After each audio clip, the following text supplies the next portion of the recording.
Сәлеметсіздер ме, құрметті оқушылар? Жазғы демалыстарыңызды қызықты да сәтті өткізіңіздер деген сенімдеміз. Жаңа оқу жылының басталуына шамалы уақыт қалды. Бүгін 21 тамыз күні жаңа оқу жылында мен қалай оқимын тақырыбында бірыңғай жалпы республикалық сынып сағаты өткізілуде. Сынып сағатының мақсаты коронавирустық инфекцияның таралуына жол бермеуге байланысты карантиндік шаралар жағдайында жаңа 2020-2021 оқу жылындағы оқу ерекшеліктері туралы оқушыларды ақпараттандыру. Күн тәртібіндегі сұрақтар: жаңа оқу жылындағы оқу форматтары, қашықтықтан оқыту процесі, жүргізілетін білім беру интернет платформаларымен танысу, мен және менің денсаулығым, жаңа оқу жылында оқушылардың оқу жетістіктері қалай бағаланады, интернетте жұмыс істеу ережелері. Құрметті оқушылар, жаңа оқу жылын қашықтықтан оқыту форматында бастаймыз. Санитарлық эпидемиологиялық жағдай жақсарған кезде мектеп біртіндеп әдеттегі дәстүрлі форматтағы қызметін бастайтын болады. Қашықтықтан оқыту процесі синхронды және асинхронды форматта өтеді. Сабақтар екі форматты біріктірумен немесе тек асинхронды форматта өткізілуі мүмкін. Синхронды оқыту барысында пән мұғалімдері сіздермен тікелей байланысты орната отырып ұйымдастырады. Сабақ Zoom платформасы арқылы, YouTube каналы арқылы жүзеге асырылады. Тікелей эфир үшін мұғалім санитарлық талаптарға сәйкес 10-нан 30 минутқа дейін сабақ береді. Егер техникалық проблемалар туындаған жағдай орын алса, онда асинхронды сабақ форматына ауыстырылады. Мұғалім кері байланысты сіздерге электрондық журнал мүмкіндіктері арқылы береді. Сабақтың жазбасы сақталады және сіздерге кез келген уақытта қолжетімді болады. Асинхронды оқыту барысында пән мұғалімдері сіздермен өзара қашықтықтан әрекеттеседі. Сабақ WhatsApp арқылы жүзеге асырылады. Сабақты дайындау кезінде пән мұғалімдері сіздерге өздігінен оқуға арналған оқу материалдарын дайындайды. Интернет платформада орналастырылған қолжетімді сандық білім беру ресурстарын береді. Кез келген уақытта интернет платформада орналастырылған немесе цифрлық ресурстарға, видео сабақтарға немесе электронды оқулықтарды көруге мүмкіндік береді. Тиісті оқу тапсырмаларын көлемін сақтап, оқу тапсырмаларын әзірлейді. Оқу тапсырмалары сіздерге жіберіледі. Орындалған жұмыстарды пән мұғалімдері қабылдап, сіздерге кері байланысты электрондық журнал мүмкіндіктері арқылы береді. Қосымша кері байланыс қоса түсініктемелер мен ұсынымдар беріледі. Оқыту форматына қарамастан балапан арнасында дүйсенбіден жұмаға дейін сағат 9:00-ден 18:00-ге дейін қосымша білім беру ресурсы ретінде телевизиялық сабақтар арқылы оқуға мүмкіндік беріледі. Телевизиялық сабақтардың ұзақтығы 10-нан 15 минутқа дейін. Телесабақтар жаңа тақырыптың негізгі тұстарын түсіндіруге арналады. Сабақтардағы тақырыптарды пән мұғалімдері бекіту жұмыстарымен толықтырады. Оқушыларға арналған ережелерге назар аударыңыздар. Синхронды және асинхронды форматтағы сабақтарды ескере отырып, сабақ кестесін сақтау және оқу күнін жоспарлау. Оқу материалдарын оқу, игеру және белгіленген кестеге сәйкес пәндер бойынша оқу тапсырмаларын орындау. Жауаптарды интернет платформалардың, электронды журналдың мүмкіндіктері арқылы тіркеу, немесе электронды пошта арқылы жіберу. Тапсырмаларды орындау барысында мұғалімнің түсініктемелерін оқып, ұсыныстарын орындау. Сынып жетекшімен тікелей байланыста болу, мұғаліммен байланыста болу, қажет болған жағдайда мұғалімге туындаған сұрақтарды жіберу. Компьютермен жұмыс істеген кезде санитарлық нормаларды сақтау. Қашықтықтан оқыту кезінде оқу жетістіктерін бағалауда біраз өзгерістер болды.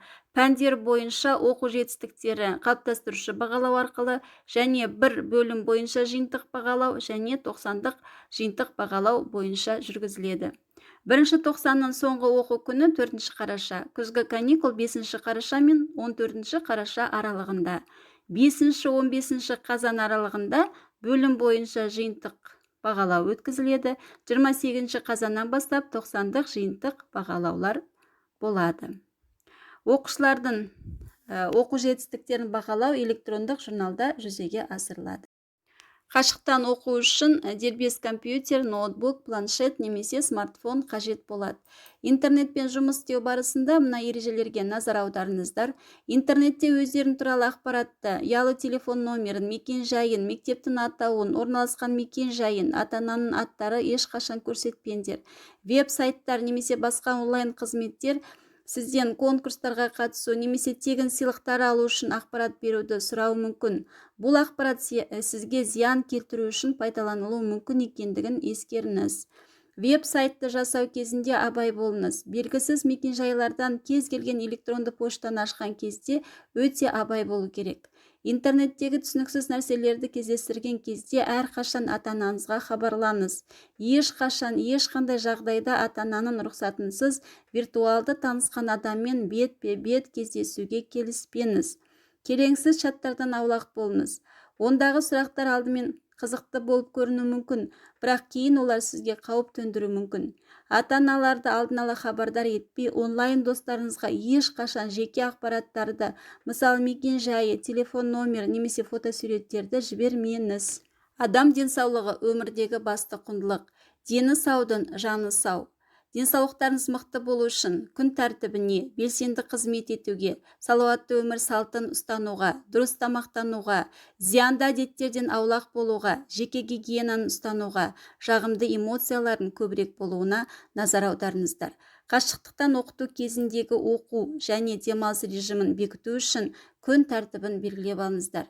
Белгілі бір уақытта тұру, гигиеналық процедуралар, таңертеңгілік гимнастика, таңғы ас, 10-15 минуттық үзілістер, кесте бойынша сабақтар, түскі ас, 10-15 минуттық үзіліс, шығармашылық қызметпен айналысу, танымдық бейне көру, кітап оқу, үйде көмек көрсету, үй тапсырмасын орындау, кешкі ас, гигиеналық процедуралар, кешкі ұйқы. Денсаулық сақтау жаттығуларын орындауға тырысыңыз, үзілістер, демалыстар жасаңыз.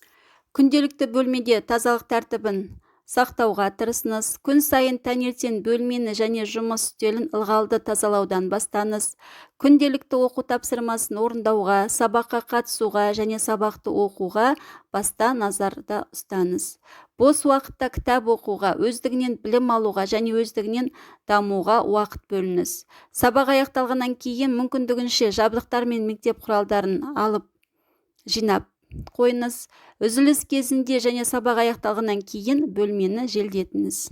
Инфекцияны жұқтырмас үшін суық тиген белгілері бар адамдармен байланыс жасамаңыз. Көпшілік іс-шараларға қатыспаңыз. Қолыңызды сабынмен мүмкіндігінше жиі жуыңыз. Мүмкіндігінше көз, ауыз және мұрынға қол тигізбеңіз. Мүмкіндігінше қоғамдық орындағы тұтқаларға, сүйеніштерге, басқа заттар мен беттерге қол тигізбеңіз. Салауатты өмір салтын ұстаныңыз. Уақытында ұйықтап, ұйқыны қандырыңыз. Дұрыс тамақтанып және үнемі жаттығулар жасаңыз. Бөлмені үнемі желдетіп, ылғалды тазалау жасаңыз. Балалар, есте сақтаңыздар, сендердің басты жұмыстарын оқу, өздерінің терең білімдерімен өздеріне бақытты адам болуға көмектесесіңдер. Тәрбиелі болыңдар, білім құмар болыңдар.